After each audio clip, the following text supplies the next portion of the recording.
Hi, everyone. This is Jeremy Freiberger here from Cobalt Connects, and I'm thrilled to have you joining us here on Zoom for the first of the Hamilton Musicians Conference sessions of 2022. We've got 3 sessions lined up for you over the next couple of days, and my apologies to folks who are on Facebook Live right now. We're having some technical issues there. I will continue to try once we get things up and rolling. But to get you started, I'm thrilled to have Judy Marsails here from the Hamilton Music Advisory Team, who is going to start things off for you. So, Judy, it's over to you. Well, thank you very much, Jeremy. First and foremost, I want to welcome everyone to the 6th Annual Musician Entrepreneur Conference. And as Jeremy said, my name is Judy Marsails, and I'm a member of the Hamilton Music Advisory Team. And I am so proud to join you this evening. My passion is and has been always music. And I'm also very proud of everything Hamilton has done in the last little while for leadership in music. This is the 3rd time we have hosted the conference virtually, and we are very grateful to have local musicians joining us live on Zoom and watching on Facebook. I know there are a few challenges, but technology is wonderful when it works and sometimes challenging at other times. We've learned over the past few years that hosting a virtual conference can make it easier for musicians who may have less conventional schedules to join in and learn. For convenience, this discussion will be recorded and available to watch on Facebook and YouTube. As we start today's discussion panel, we recognize that we are situated upon the traditional territories of the Erie, Neutral, Huron-Wendat, Haudenosaunee, and Mississaugas of the Credit First Nation. This land is covered by the Dish with One Spoon Wampum Belt Covenant, which was an agreement between the Haudenosaunee and the Anishinaabe to share and care for the resources around the Great Lakes. We further acknowledge that this land is covered by the Between the Lakes Purchase, 1792, between the Crown and the Mississaugas of the Credit First Nation. Today, the city of Hamilton is home to many Indigenous people from across Turtle Island, and we recognize that we must do more to learn about the rich history of this land so that we can better understand our roles as residents, neighbors, partners, and caretakers. With these intentions in mind, we gather as members of Hamilton's music industry to share our knowledge and our experiences. Together, we support the development and retention of Hamilton musicians and the big local scene.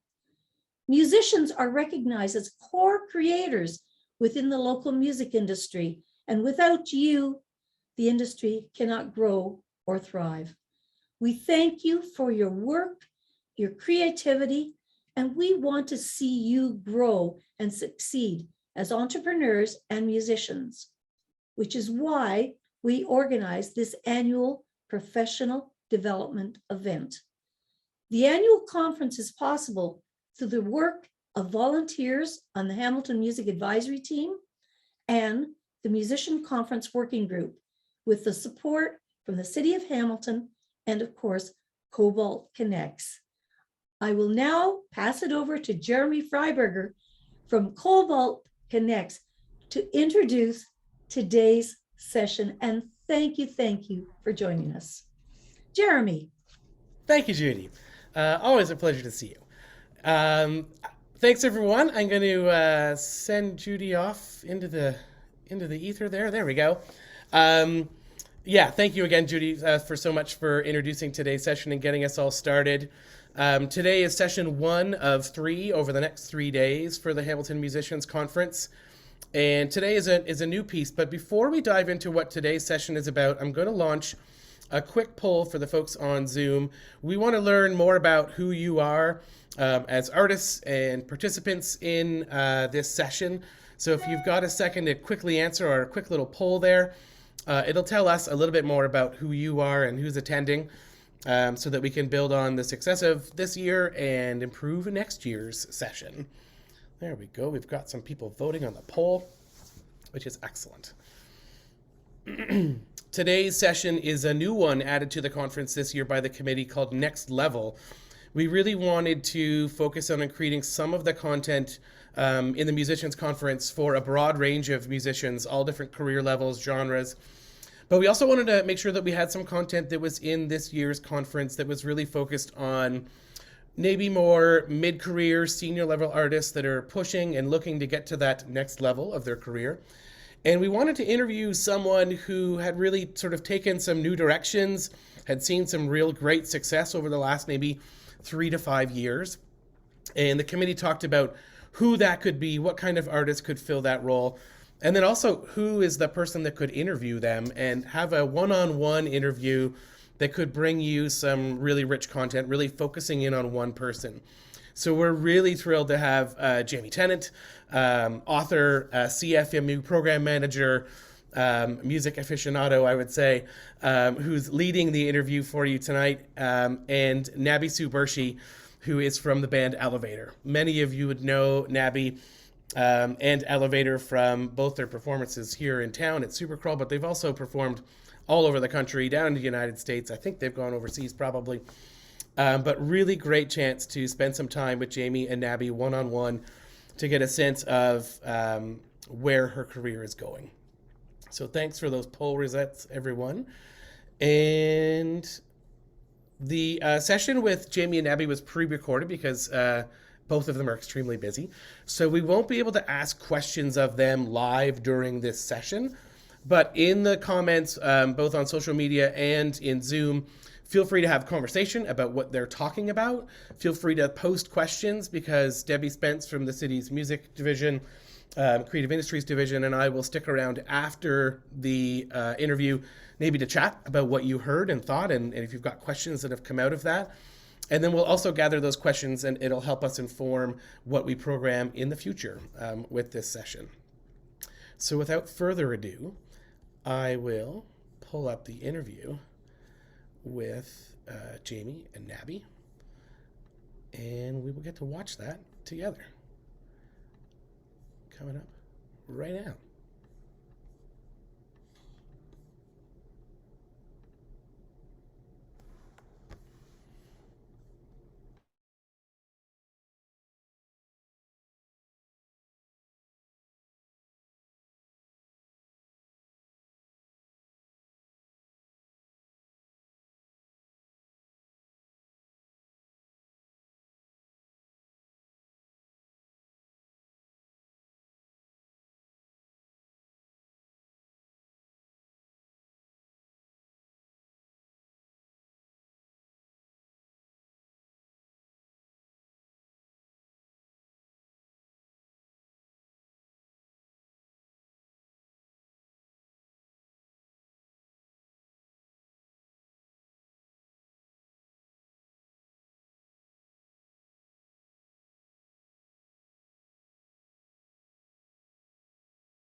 So the record came out in May. It's called The Words You Spoke Still Move Me. Feels like it's been out a long time, if I'm being honest now. But I think that's partially because we were waiting patiently to release it through the pandemic, and it just feels really good to have it out. So it's something we've been living with for a while, and I feel very at home with that record. Now, did you do some other recording of this record during the pandemic itself, or was it kind of done prior to that? There was some sort of finishing touches that we were applying throughout the pandemic, but the main chunk of the recording was completed. going in. Okay, cool. So we've spoken before. We sat in the back of the Brain on James North and had a great conversation with Tyler and myself and yourself. And we were talking back then, this was 5 years ago, about what it's like to be considered like a band on the brink of success. And we talked about how it's never ending, because as soon as you're on the brink, then you are successful on that level, and then there's another brink to come. And I was wondering, first of all, does it still kind of feel that way? Even though you've done now, since 5 years ago, you've done so much. And is there ever like a final goal? I mean, you're always on the brink of something new, or even if it's just creative. Like, tell me about that. Is there a current goal, or is that just not something you think about as a band? It's a lot. It's a lot to unpack. I did ask like 3 questions in one. I apologize. That's good. No, I like that. It's great. I think in a way, nothing has changed. There is still always a higher peak to climb. When you see the top of one, there's another one. And I imagine that there are quite a few more for us to climb. That said, I think like learning to appreciate the ride is kind of what I've been trying to focus on the last few years. I'm the kind of person who also has a hard time I have a hard time feeling satisfied, if I'm being real. So I continually, in like most areas of my life, feel like there needs to be something more. But that also can really lead to a grass is greener mentality, where it just feels like you haven't done anything with your life yet.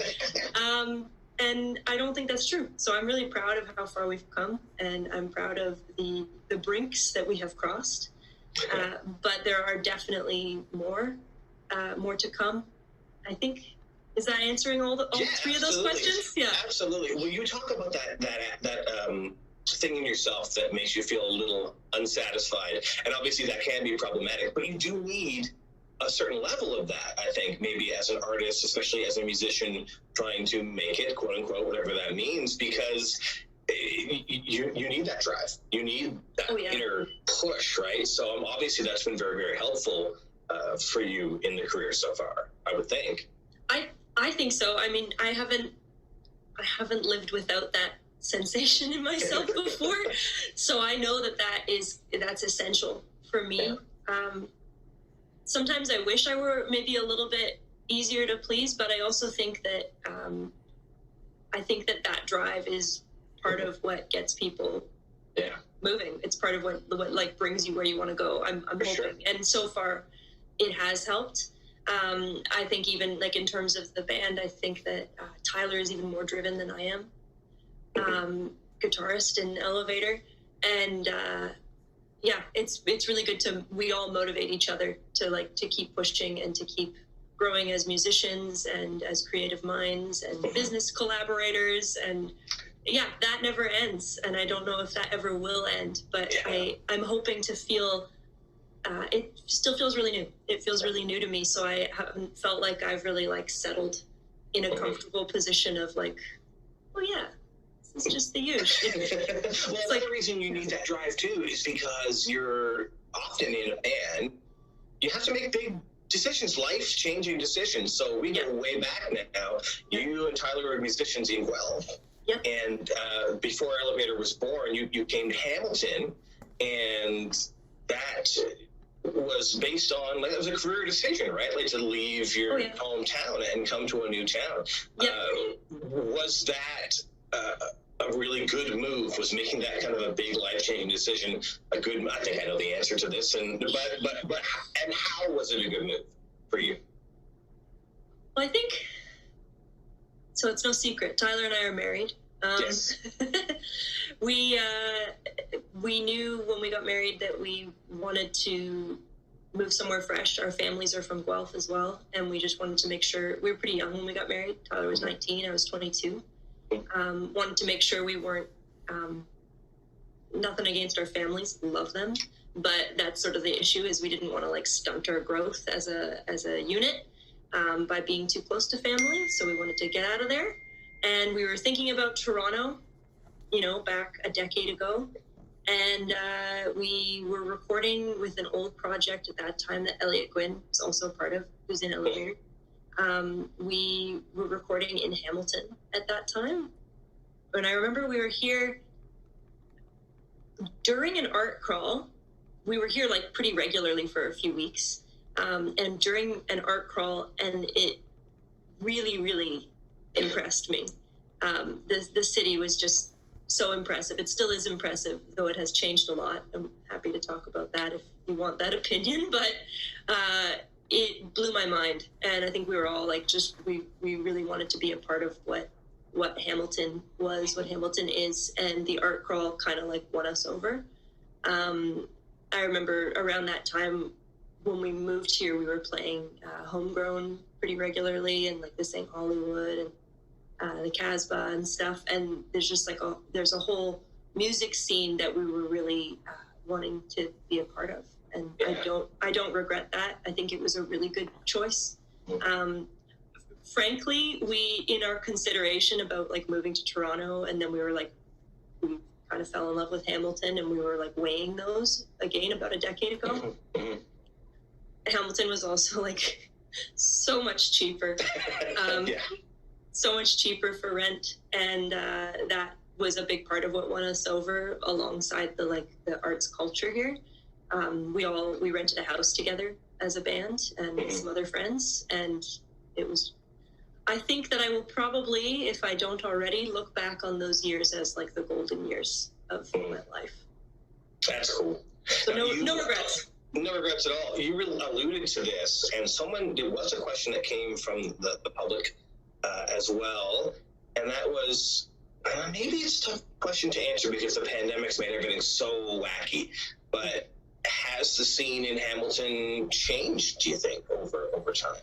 I don't know if that's in your opinion, obviously, it's only subjective, but... I think so. I think so, and I don't want to get too heavy. I think there's a lot of really great art being made in this city still. I do know, like, there are a lot of venues, those three that I just mentioned. Well, not the Casbah, but the St. Hollywood, Homegrown, Hamilton, Baltimore House, probably more as well. A lot of venues have changed and closed over the pandemic, and sort of pre-pandemic, I think, too, there were some changes happening. But even outside of venue changes, I think that just because the city is like, it's growing so rapidly, I think it's too fast. It's like, there's not enough time to have the local economy and like people who've lived here a while to like really catch up with it. So everything's getting more expensive. Some things are getting a bit bougie, and it's that's not really an environment where artists can thrive. I hate to be so cliche, but generally speaking, artists aren't the wealthiest folks. And I think that a lot of why people wind up wanting to move to new cities is because of seeing that arts culture. I can speak for myself. Like, that's what drew me to Hamilton. But if you can't foster that arts community that you maybe moved to a new city for, it will have to move elsewhere. Yeah. And so, like, again, not to get too heavy, but this is something that weighs on me. Like, we're really lucky at this point in time. We live in like a grandfathered apartment from a friend of ours. So we have relatively affordable rent, comparatively speaking. And it's a bit scary. If we had to leave here, I don't know if we'd be able to afford anywhere else in Hamilton as renters. But I love this city. I love the people in this city. And I think that's like the main thing is like, there are really, really wonderful people here, and it does continue to draw really wonderful people. So I'm hoping that the bad G word, gentrification, I'm hoping it'll even out. I don't have excellent solutions. I wish I were. I wish I were. No kidding. That's a whole other conversation for a whole different conference. Yeah, exactly. We can know, right? Yeah. So we go back then to when you first came. One of the first things that really happened with Ellevator, which was a new project after you moved to Hamilton, is that from the stuff you had been writing, the sound changed. Now that's sort of an artistic next level move, right? The kind of thing that you don't sit down and go, we have to now start writing better songs and be more creative so that our career can generate. That usually just happens, right? If anyone could will themselves into writing better stuff, they would every day. You can't do it.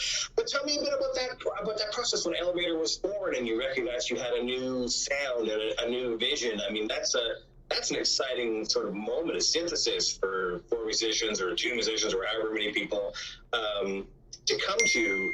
Did you recognize the day that you started writing songs, like your first couple of singles, right? Saint Cecilia and New Survival. Totally. At that time, like, did you recognize that you had somehow, something had clicked, something had gelled? I think so. I'm trying to remember the sort of time frame of like whether we had started writing those songs before we moved here or whether I think that was when we moved here. I think that honestly, like the city in a way has changed. It has changed all of us. Speaking as like I write most of the lyrics in this band. Tyler writes some of the lyrics as well.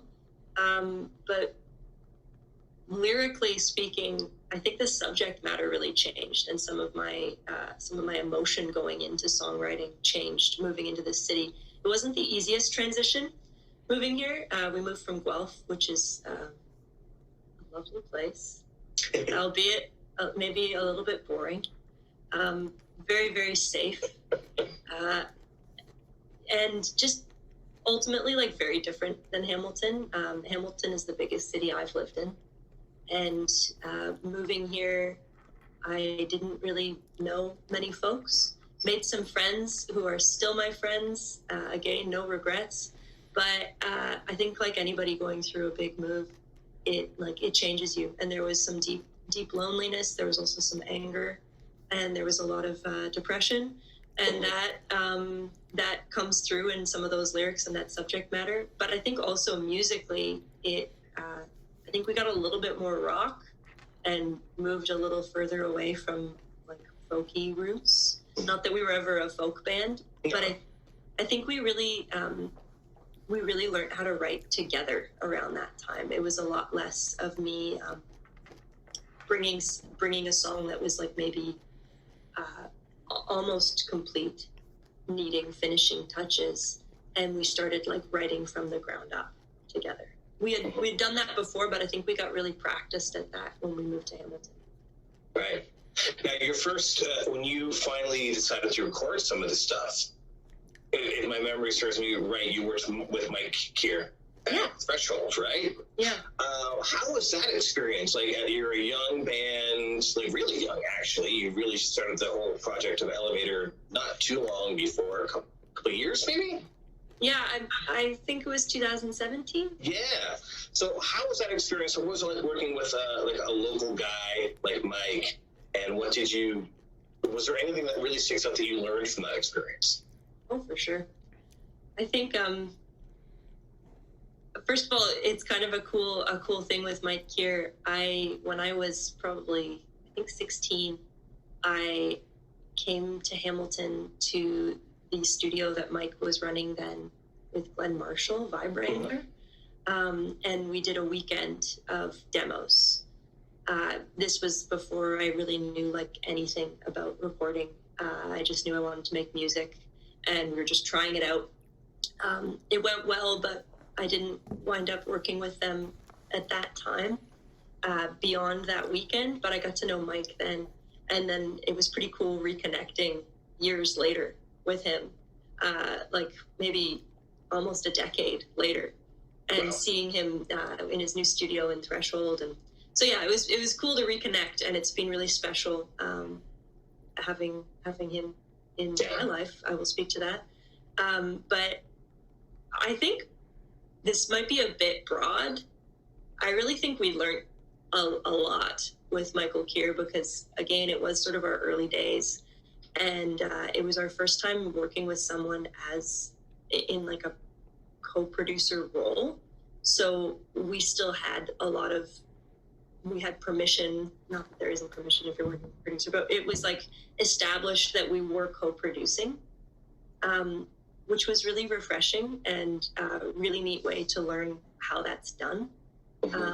Even just frankly, like how a great engineer works. It was really kind of mind-blowing to work with him in those early days and just learn everything.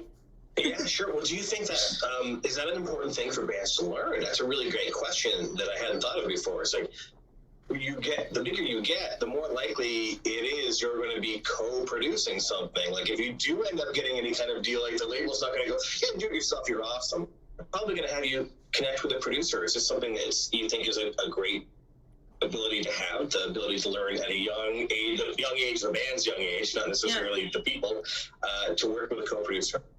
Oh, I think so. Yeah, for sure. I mean, I still think some people it's a different skill. It's a very different skill than writing music or than performing music. Those are all like very different things I've learned over my career so far. And I've learned where my weak spots are and where I need to like flex those muscles a bit or work them out, I guess. I think that like Tyler really naturally comes to a co-producing role and would probably be great at just like producing something too. His mind works that way. He can like put things together and hear something before it's there.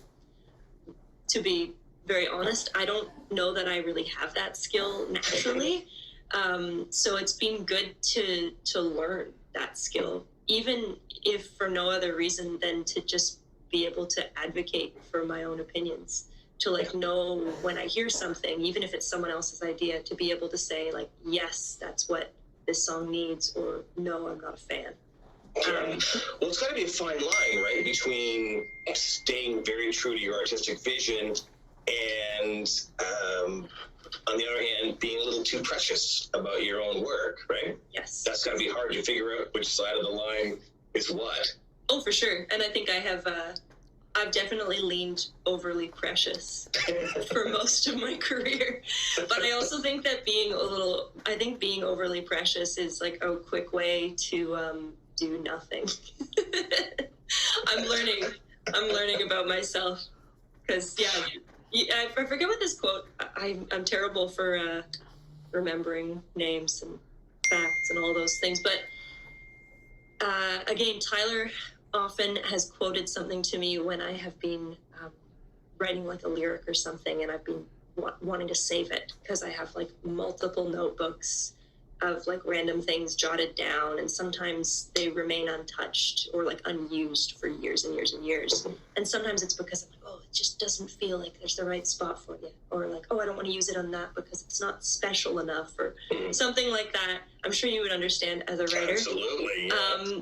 But his advice is a quote from something. Maybe I'll see if I can like message this to you after when I figure it out. But it's basically use those ideas right away.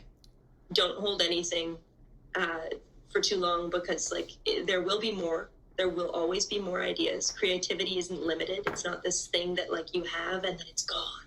Yeah. It's there, and it's like other than us, and it's just gonna keep flowing through. There are like dry periods for sure, but just like getting rid of the fear of being too precious and holding on to something, waiting for the right moment, because that's how things. I think it even in the quote it says something about like it will turn to like ash or like dust. It's like something that was once treasure will just like deteriorate if you don't use it right away. You need to use it while it's treasure. Yeah, that makes sense. Yeah. Absolutely. So you did these recordings, and since we're talking more about like industry and business and the career of the band and the creativity, although some of this talk about creativity is really important because it matters to you. I know, I'm sorry, I keep going back to that. Right? No, it's awesome. It's great. I mean, this is all stuff that it all works together, right? It's not like a band is a bunch of business decisions. It has to be a bunch of creative decisions as well. But one of the things that's out of both is you chose to make a video. I was wondering what... If that, first of all, what was that experience like? And by the way, it's one of my favorite Hamilton-based videos of all time. I think it's just a brilliantly effective video. I always have thought that. I'm sorry, which? Saint Cecilia. Oh, thank you. Yeah, and because that was the first one you did, right? With Saint Cecilia. Yeah. Yeah. Was that, you were still a very young band, was making that video a good sort of career decision too? Did that make a difference, do you think, in getting the song out there?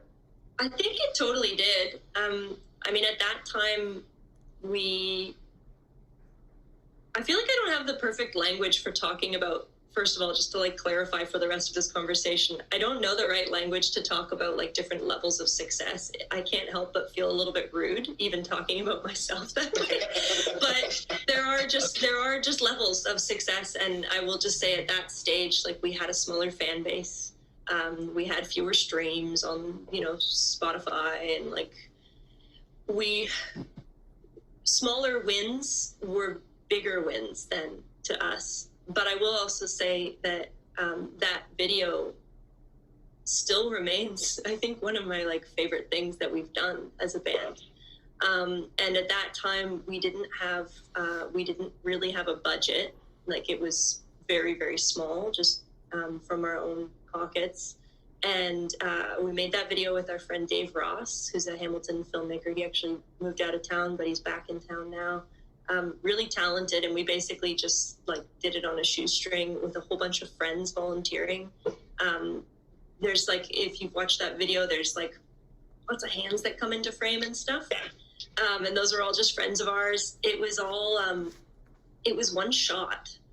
So we had like set it up and rehearsed it all day with all of our friends there, and like ducking down behind the bed, and like it was really, really fun. First of all, it was really fun, and it was really smart. And that was Tyler and Dave Ross really like creatively co-piloted, like making that happen, and all the scenes. So yes, that video was fun.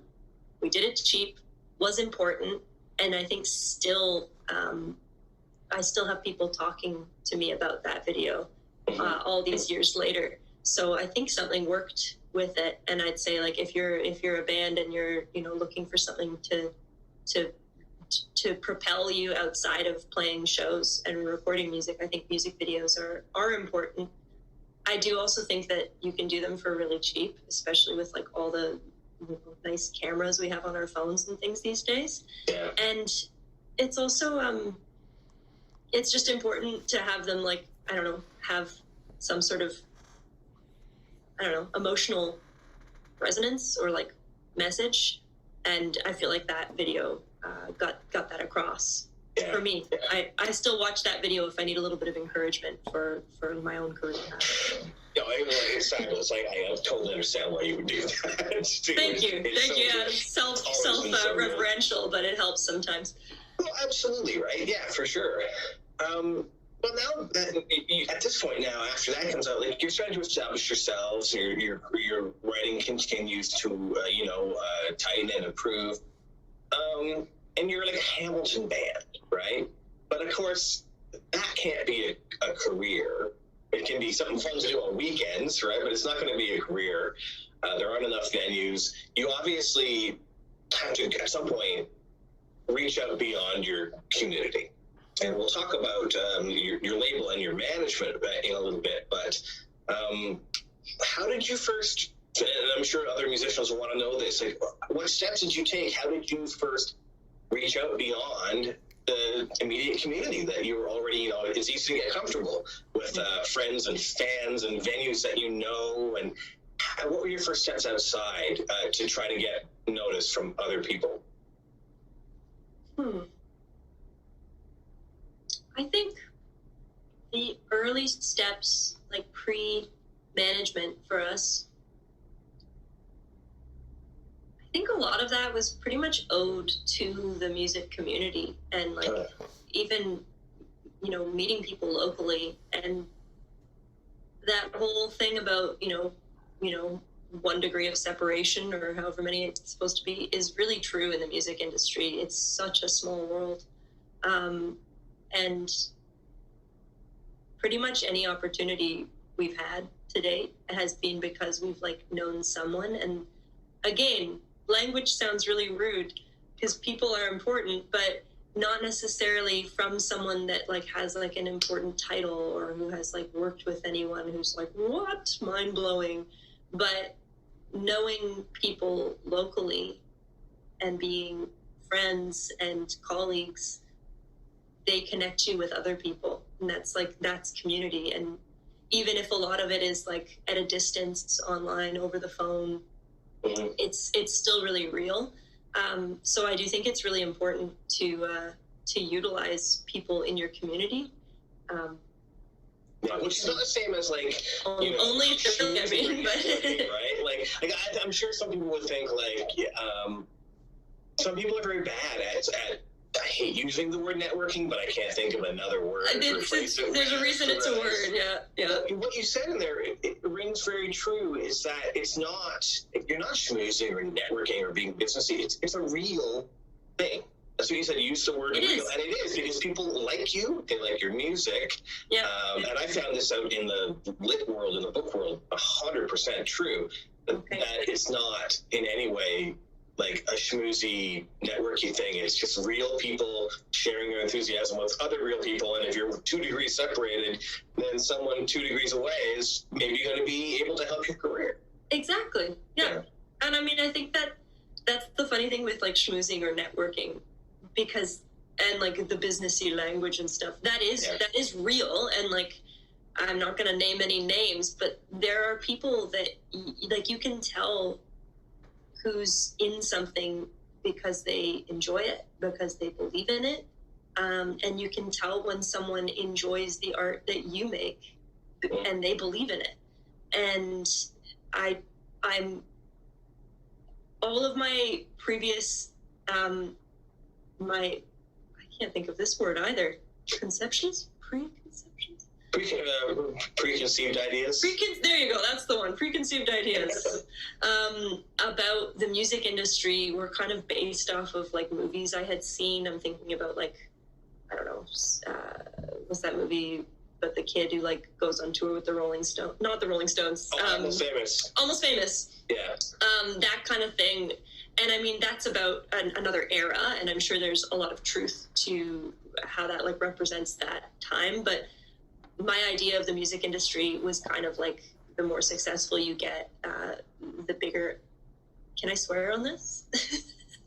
We can leave that in post if necessary. So the more people become assholes, because there's like so much ego involved, and more money being thrown around, and probably like a bunch of drugs, and everyone's like an alcoholic, and like that was kind of my idea about it. And I also am like super square. I was like intimidated by that idea. Honestly, I was like, I don't know if I can do the music industry. It's not really my vibe. I just want to like make friends and sing songs, and you know. Anyway, I can talk about that forever. But the further that we've come in music, the more I've realized that the people who are succeeding in any area of the music industry, like whether that's like engineers or managers or label folks or musicians, it's really good people. It's like solid people who generally are like actually quite humble, but who know what they're good at, and that's why they're doing it.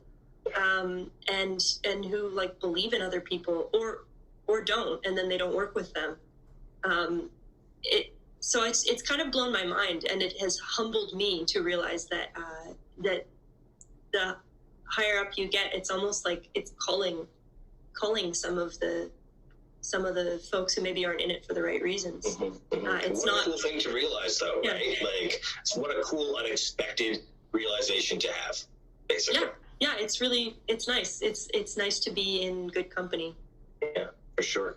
Well, two of the people sort of, connected but not in our community that have helped you along the way are management and the record label. I wanted to talk about both. Which came first for you guys?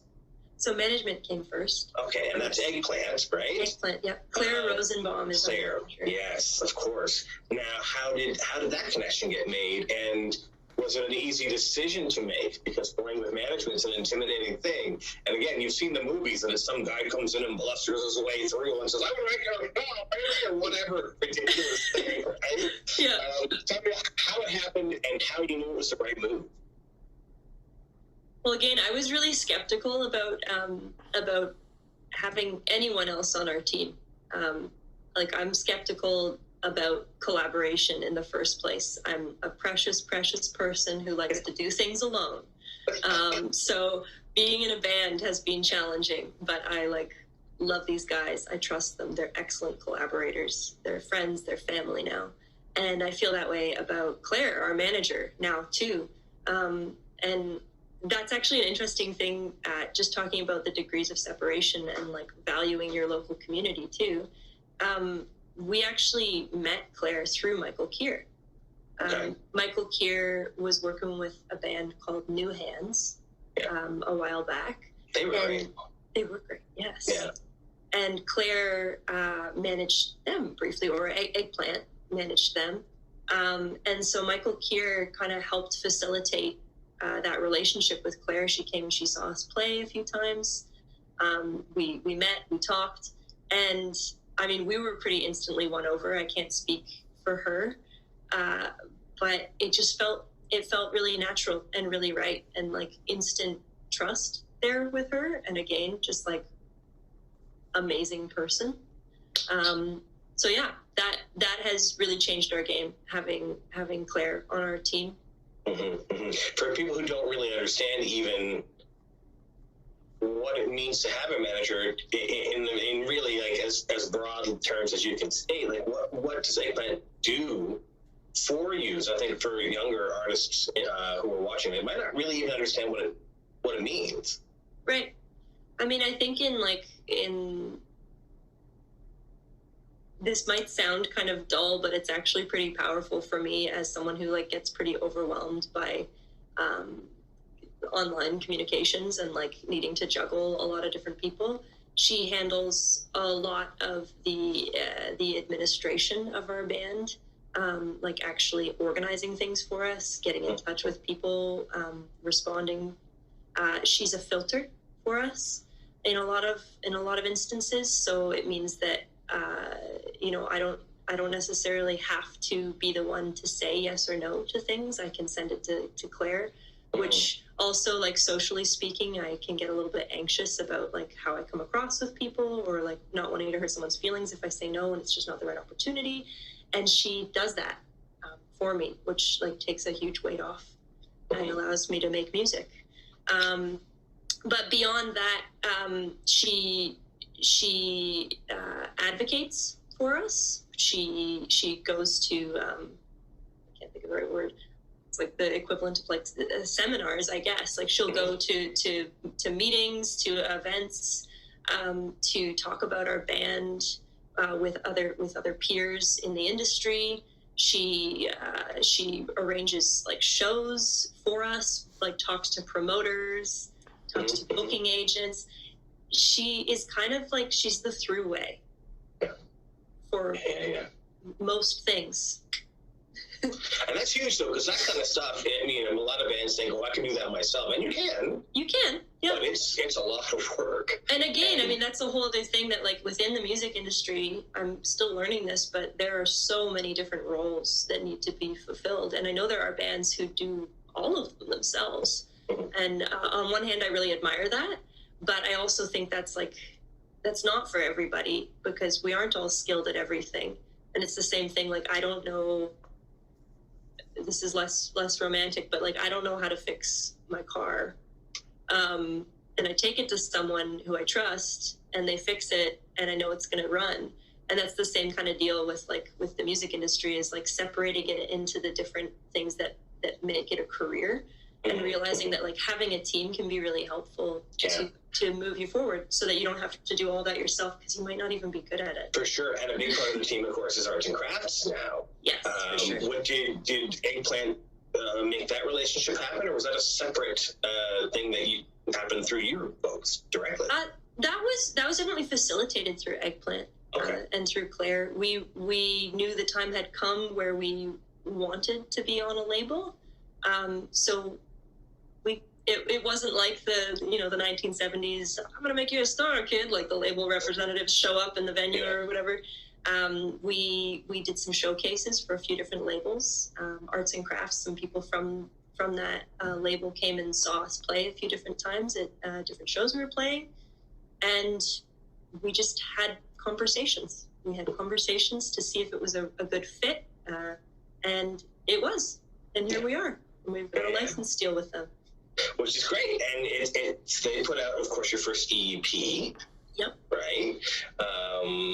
What was that experience like, your first release on probably Canada's biggest independent label? That must have been a pretty great moment. Oh, it was a huge win for us. We were all definitely celebrating. I think we still are. Yeah.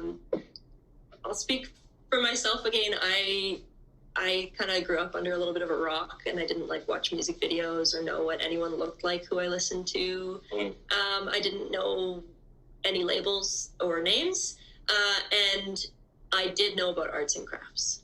So that's a big win. And that definitely says something, though, right? Like, so if you know the name, and you're not like a big, Canadian music industry nerd, then that means something, right? Yeah, absolutely. Yeah. So we're really honored to be on that label. And when that first happened, and the release of the first EP, like seeing how, just seeing what it's like to have a label on your team, to see what doors that opens, and the sort of speed of that process. For sure. Being speedier, it was big win. I'm great with it. And how, and then the album, of course, the full album's come out. You've had several singles from it. I've heard it on radio and seen the videos, and it's so exciting to see you folks. You're not from Hamilton, but you're from Hamilton. You're a Hamilton fan, so it's really exciting. I don't know when that becomes official. Like, I think we've been here a decade. Does that count now? Our Kells, because they're a good example of someone who continues to say they're from Hamilton, which is a fantastic thing. Yeah. But this happened, and it was, as you say, during the pandemic, so kind of a weird time to be doing anything creative that involves performance. Yeah. I was wondering, when it comes to different channels that a band has at their fingertips, whether it's, what's the most important ones these days? Are we done with radio? Is radio no longer important? Is it all Spotify and Tidal and TikTok? Like, what kinds of things have really helped move you forward, and what kinds of things, at the risk of offending a radio guy, don't matter really as much anymore? So I'm curious to know, in your opinion, obviously. Yeah. I'm no pro on this opinion, but I do have one. Dare I say there's a balance between all the things? Not the answer anyone probably wants to hear. I think there's way too many social media avenues right now. But again, I've already admitted that I'm overwhelmed by emailing people. So I think that it depends what you do. It depends. It might even depend on the genre of music that you make, or the kind of success that you are hoping to achieve. I think that something like TikTok has definitely been a career maker for some people. I don't think that's the case for us. I don't think that I don't mean this as a way of shitting on us or anything, but I don't think we have what it takes to be a TikTok band. And I am actually kind of proud about that, because I think that the power that we have as a band comes across in our live performance. And I could be wrong, because I really don't spend much time on TikTok, because I find it really overwhelming. But I don't know that it has I don't know that it's the right platform to really showcase that kind of a full-bodied band energy through that means. And I think that that's something that you can only really get in a room with people. Yeah. And that's still the thing that I cherish about being a band is shows. Yeah. Well, it's also the main way you can actually make a living in a band now, right? Yes. Touring must be I would guess touring and merch number one. Yeah, and I mean, even that, like, it can get complicated because touring's expensive too, and I mean, the crazier you want a show to be, the more you're going to spend on it. Which, again, no regrets. Like, when we've hired someone to do lights, it's like it's changed the game. But everything costs money, and touring is like one of the main ways to make money, but it also, you have to spend a lot of money, and there are shows that we don't make money, that we spend it on the show, and there are shows where we do make money. And yeah, buying merch is a huge thing. Buying music is a big thing, and I think that's something I'm like hesitant to talk about Spotify, because first of all, I'm a total hypocrite and I use it every day. At work, I use it to like play music. I listen to it every day at home. I love streaming music. It's so easy. I use the radio option to discover new music. I don't often remember who I've listened to, and like I forget names. So like, you caught me. I'm not a great example of like actually changing things in that way with the music industry, but I will speak as a musician and say that things like Spotify, on one hand, have been really brilliant for discovery. I think like we can see the numbers of like, you know, who's listening where. Not your name or anything, but like we can see like we can see your room that you're in and what you ate for breakfast. No, but that's great. It's great for spreading the good news of music, but we don't really see any money from that. So again, it's a challenge with all the different platforms. Maybe much of the same sort of feelings I have just like about gentrification is like there's changes happening. Yeah. But you're hoping it comes to a balance at some point. I'm hoping it can come to a balance, yeah, where people can like access music affordably, but where musicians can also afford to be musicians. Yeah. And yeah, like we all have side hustles. We all have jobs outside of music. And I used to be like kind of ashamed to say that, because I was like, oh, I'm not a real musician. I have another job. But that's a total lie. Like, yeah, I think it's kind of wild, but like people who are far more successful than us in the music industry often still have side hustles. For sure, right? Yeah, that was a question that actually kind of came up, and it's a reality for, I think, most bands now, is that you need to keep the lights on at home, not just on the road. So what else are you going to do, right? Exactly. Yeah. And you're right. Like, it is, I mean, again, that's another whole hour conversation between you and I, which would be, how does bands make a living nowadays with, you know, the pittance that they get paid by certain streaming services and things like that.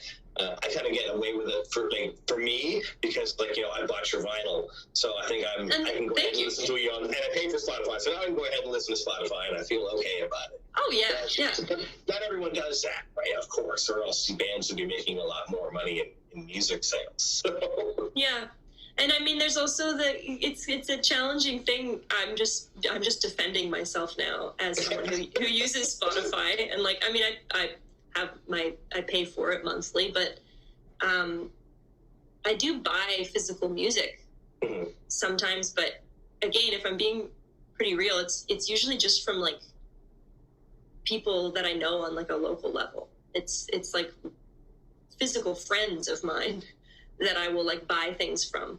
And sometimes I do that for bigger bands as well, but it's also just the issue of like, it's a tricky thing, because you have to value like how much money do you have to spend on music? And then is it better to listen to music even if you know that those people aren't getting all the money that they maybe should be making from your listens?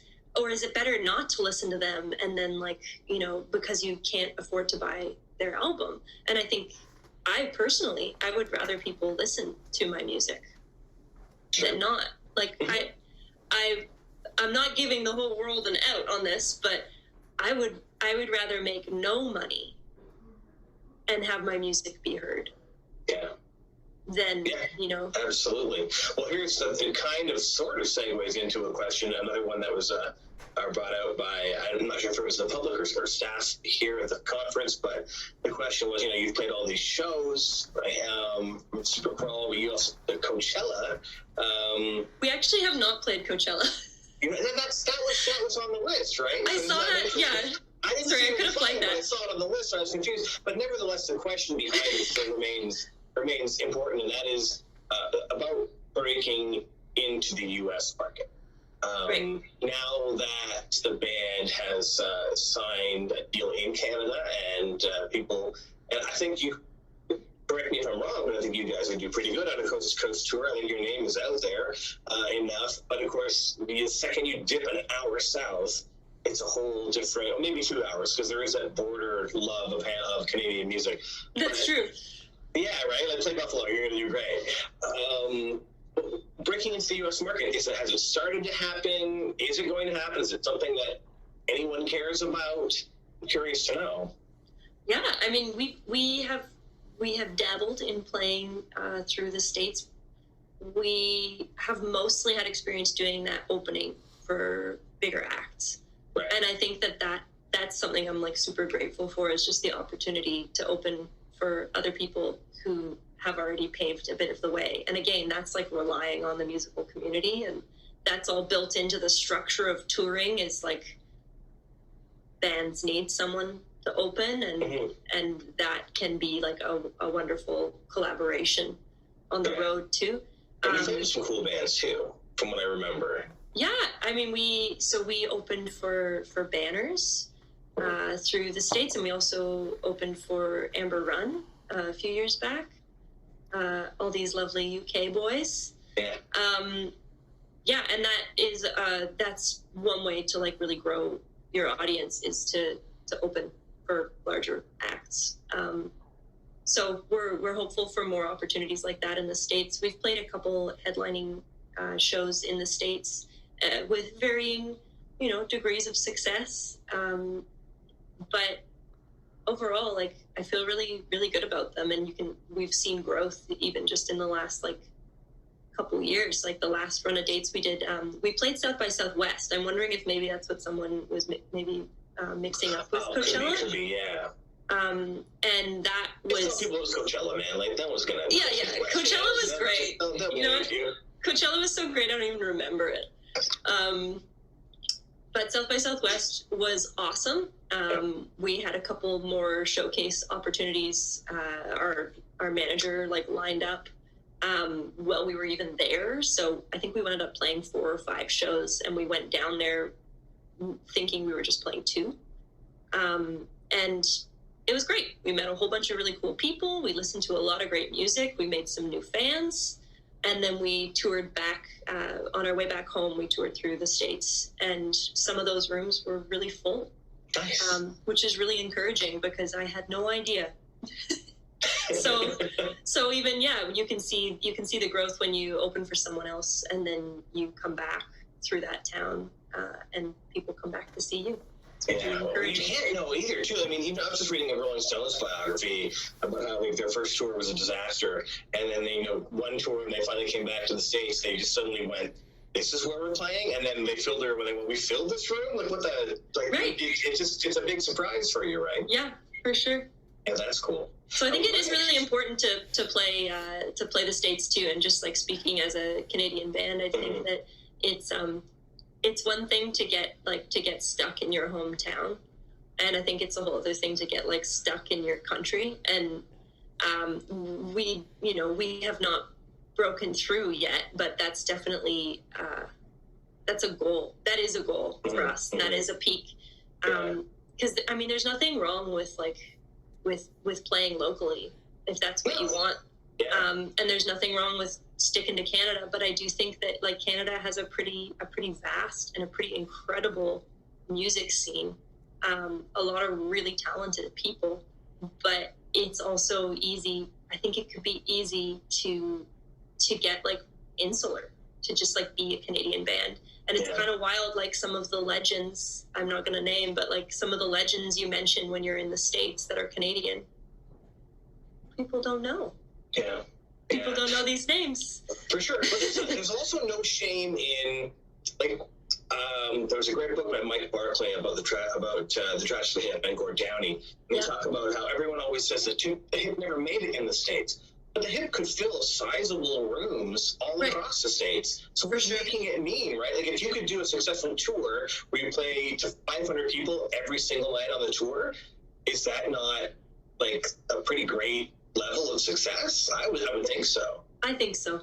And I think that's a whole perspective shift of just, like, making your own goals. And that's something I'm still trying to work on, is, like, being a bit more specific about what success looks like and what those goals are, because I think it's always been very lofty in my mind and kind of cinematic, like the movies I've seen, where I just assume that, like, I won't be successful as a musician until I'm famous, like the most famous. And it's becoming more and more obvious to me that, like, that will probably not happen.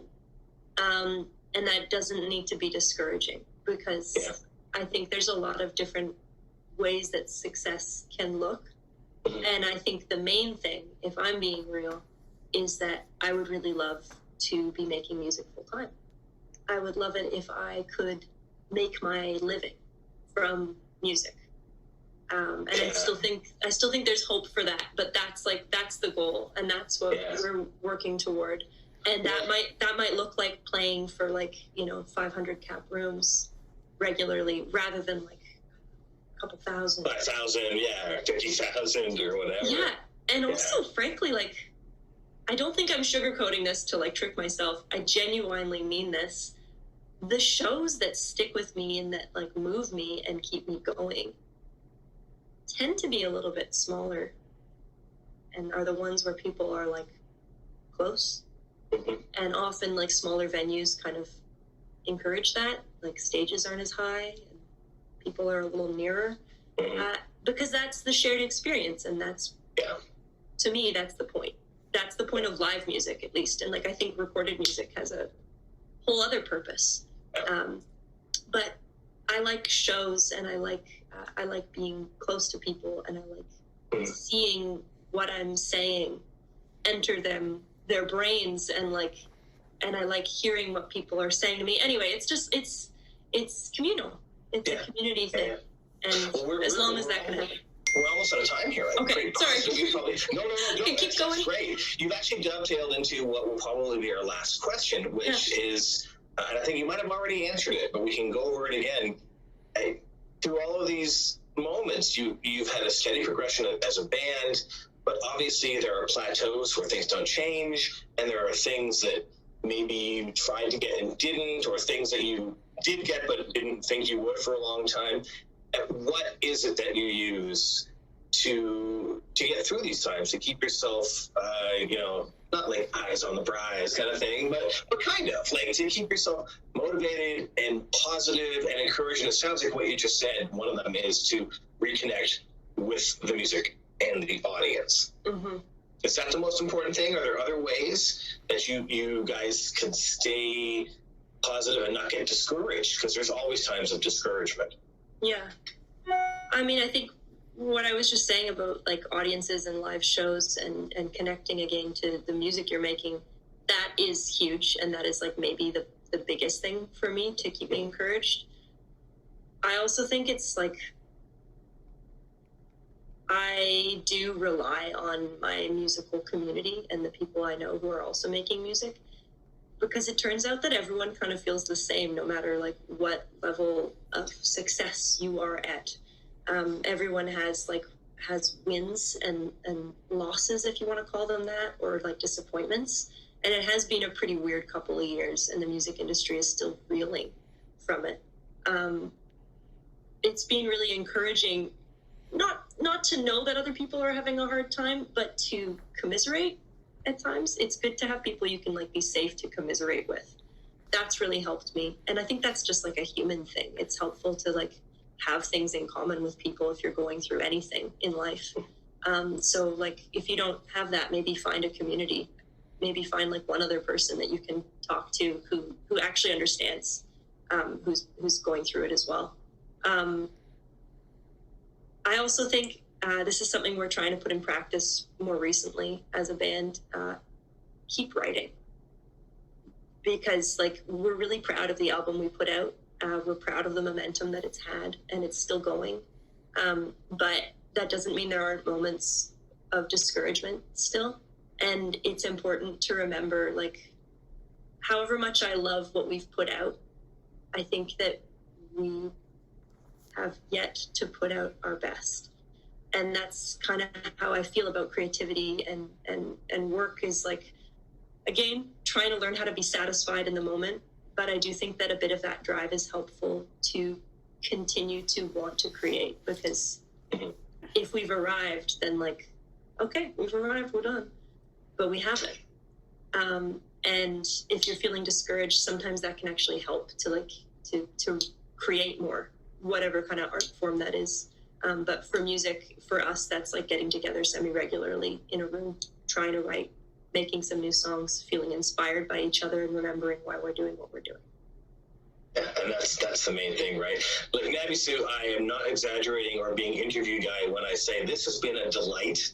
Thank you. It's just been wonderful to talk to you again. It's been years, and I'm so glad that you could be part of this interview today. And I hope that people listening, watching out there, there was something in there that you can use and when you're trying to get through some of these situations as an artist. Thanks so much. We really appreciate it. Thank you so much for having me, Jamie.